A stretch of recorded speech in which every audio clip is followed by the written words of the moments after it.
तो चलिए हम कहानी का शुरुआत करते हैं। तो इस कहानी से हमें यह सीख मिलती है कि हमें लालच नहीं करना चाहिए कभी भी। तो एक गांव में दो लकड़हारा रहता था। एक लकड़हारा ईमानदार था जो डेली डेली जाता था और लकड़ियां काट कर लाता था। और उस वह बहुत ही ईमानदार था। डेली डेली थोड़ी थोड़ी लकड़ियां काट कर लाता था और डेली डेली उसे बेचता था मार्केट में। और थोड़ी थोड़ी लकड़ियां काट करके अपने घर पे भी रखता था, ताकि कभी बारिश या किसी और कारण से अगर जंगल ना जाना पड़े तो वह उस दिन सेल करके वह कुछ पैसे कमा सके। तो वह ईमानदार आदमी था। एक दिन नदी किनारे पेड़ काटने के लिए गया और वह जब पेड़ काट रहा था तब उसका कुल्हाड़ी नदी में गिर जाता है।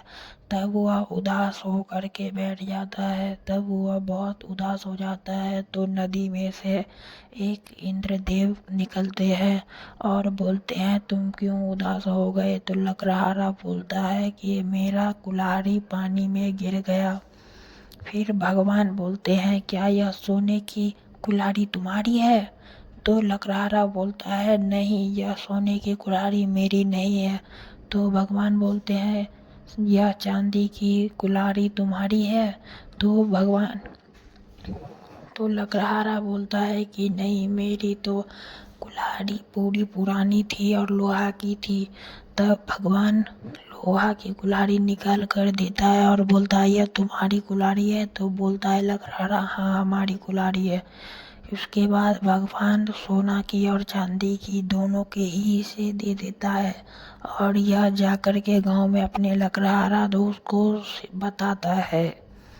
तो इसका दोस्त लालच के कारण आया और पेड़ काटते समय यह जानबूझकर पानी में गिरा देता है कुल्हाड़ी को। तब भगवान निकलते हैं और बोलते हैं, यह सोना का कुल्हाड़ी तुम्हारा है? तो लकड़हारा बोलते हैं, हाँ मेरा है यह सोने की कुल्हाड़ी। तो भगवान बहुत ही गुस्सा हो जाते हैं और भगवान को समझ आ जाता है कि यह बहुत ही लालची लकड़हारा है और उसे कोई भी कुल्हाड़ी नहीं मिलता। जो उसने पानी में गिराया वो भी नहीं मिल पाता है।